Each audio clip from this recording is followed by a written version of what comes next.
nastanú zmeny. Sladené malinovky či pokrmy rýchleho občerstvenia si tam žiaci už nekúpia. Stojí za tým Úrad verejného zdravotníctva, ktorý sa rozhodol konať potom, ako štatistika ukázala, že obezita sa týka už viac ako 12 000 slovenských detí. V bufetoch preto ponovom bude hlavne ovocie, zelenina či celozrnné výrobky. Treba ale povedať, že nie úplne všetok nezdravý sortiment dostal v školských bufetoch úplný zákaz.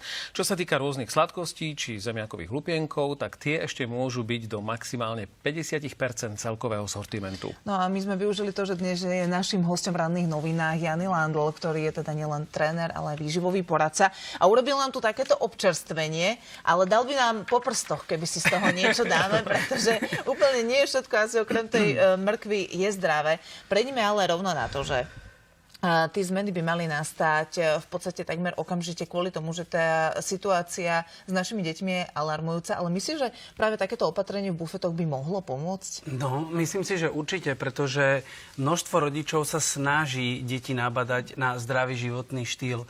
Ale dobre vieme, že keď deti prídu do toho prostredia, do tých bufetov a medzi svojich rovesníkov, tak majú tam rôzne nástrahy. A ten rodič sa môže snažiť doma pripravovať nejakú dobrú desiatu, ale to dieťa, keď chce možno častokrát zapadnúť medzi kamarátov a všetci si kúpia nejaké sladené nápoje alebo niečo, no tak chce byť s nimi v tom kolektíve, takže kúpi si presne aj on tento istý nejaký výrobok, ktorý nie je úplne vhodný. Takže ja si myslím, že tento zákon je úplne, že nám všetkým, ktorí sa tomu venujeme, svíta na lepšie časy a myslím si, že pre našu budúcnosť detí je to veľmi dôležité, pretože aj čísla sami hovoria o tom, že už 5% detí má nadváhu a až 12% detí má obezitu. To znamená, že je to možno každé 6. dieťa. Ak ale môžem, diváci, ktorí nás teraz iba počuli a nevideli, mohli by prísť k obrazovkám. My sme totiž to ukázali sortiment, vlastne, ktorý je zakázaný a ak ste sa pozorne pozreli, tak je tam uvedená napríklad aj praženica, čo ma prekvapilo, pretože vy ako tréneri, napríklad športoví, zvyknete odporúčať praženicu, ak sa nemýlim. Áno, to som aj ja prekvapený pozerám, že prečo tam praženica je, ale určite to má samozrejme, že aj svoje opodstatnenie. Myslím si, že skôr z nejakej prípravy alebo prípravy tých jedál, alebo možno pôvod tých vajec. Je pravda, že nie je praženica ako praženica a veľmi rozhoduje, koľko oleja človek do tej praženice použije. Presne tak. Včera sme sa zastavili aj na jednej základnej škole a takisto aj na jednej obchodnej škole, aby sme sa opýtali detí, že čo by si vybrali v takom bufete, či by to teda bola sladkosť alebo zdravá potravina a zároveň sme sa ich pýtali aj na to, že čo im rodičia zvyknú na desiatu pripraviť. Máme pripravenú krátku ukážku. Myslím si, že nie až tak veľa detí by si kupovalo také zdravé veci. Kebyže je v bufete nejaký keks alebo na výber jablko, tak čo si radšej kúpiš? No asi radšej tú sladkú verziu. Záleží aký, ale asi jablko predsa len. Asi jablko, alebo asi keksík. Čo tebe mamina všetko nabalila? Jahody, mango, jablko, potom biosušienky a chrumky. Takú malú bagetku s maslom a šunkou a mango. Ja som mal žemu, keksíky a jablko. No, Jany, ako to hodnotíš a ktorá desiata bola najvhodnejšia?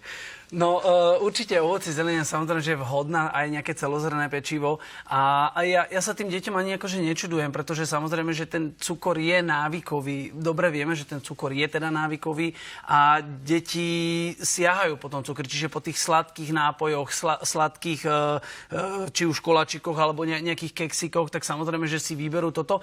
Len treba dať a na zreteľ toho, že deti sa nerodia s touto potrebou. My vytvárame tú potrebu. To znamená, že predikcia toho, že dieťa je obézne, väčšinou vyplýva aj od výchovy. To znamená, že keď je jeden z rodičov obézny, tak väčšinou je pravdepodobnosť 50% že to dieťa takisto bude obézne. A ak sú obidvaja rodičia obézni alebo majú nadvahu, tá predikcia je až 90%.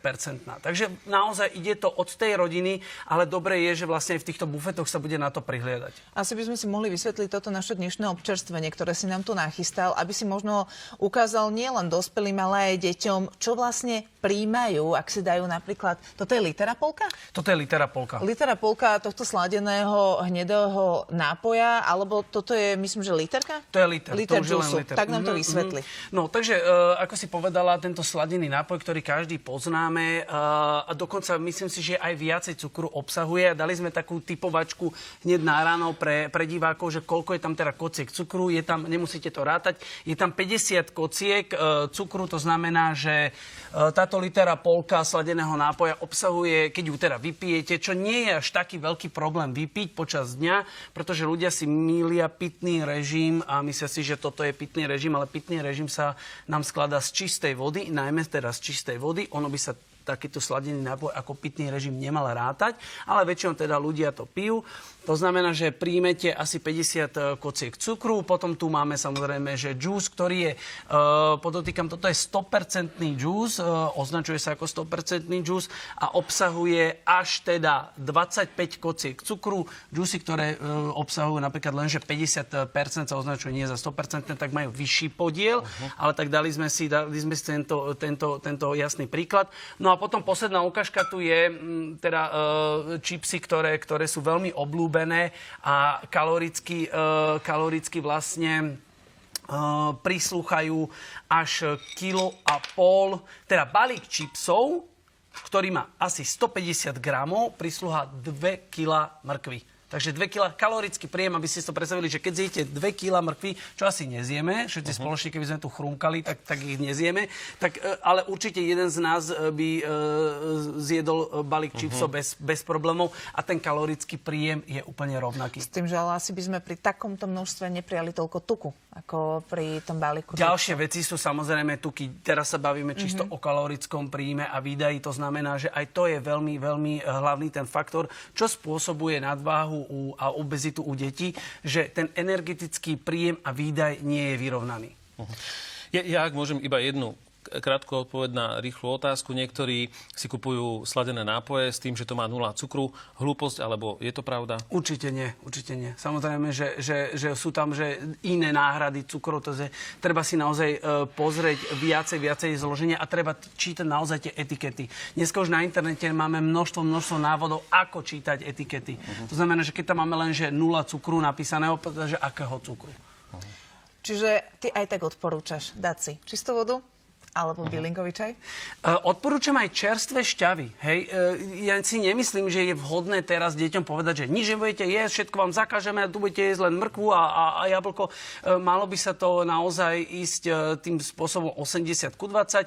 Aj v tých bufetoch vieme, že teda 50% sortimentu, čo je, myslím si, že taký fajn prístup, pretože aj tým deťom není dobre zakazovať všetko sladké. Hej, treba im občas povoliť. Sami vieme, že keď sme boli deti, tak sme mali sladkosti za odmenu a dneska je to vlastne všetko ľahko dostupné, čiže deti si radšej volia tento spôsob. Ale myslím si, že je fajn si skôr niečo napiec a urobiť niečo domáce. Aj tá domáca desiata je ďaleko zdravšia a aj dokonca aj lacnejšia, ako kúpiť si niečo v bufete. No a inšpiráciou, ako teda sa stravovať a čo pripraviť deťom, môže byť aj v knihe Keď nevládzeš, tak sa najedz Janyho Landla. Všetko to je vegetariánske, zdravé. Tie čipsy dajte tiež preč. Ďakujem za návštevu. Ďakujeme, že si prišiel. Ďakujem veľmi krásne.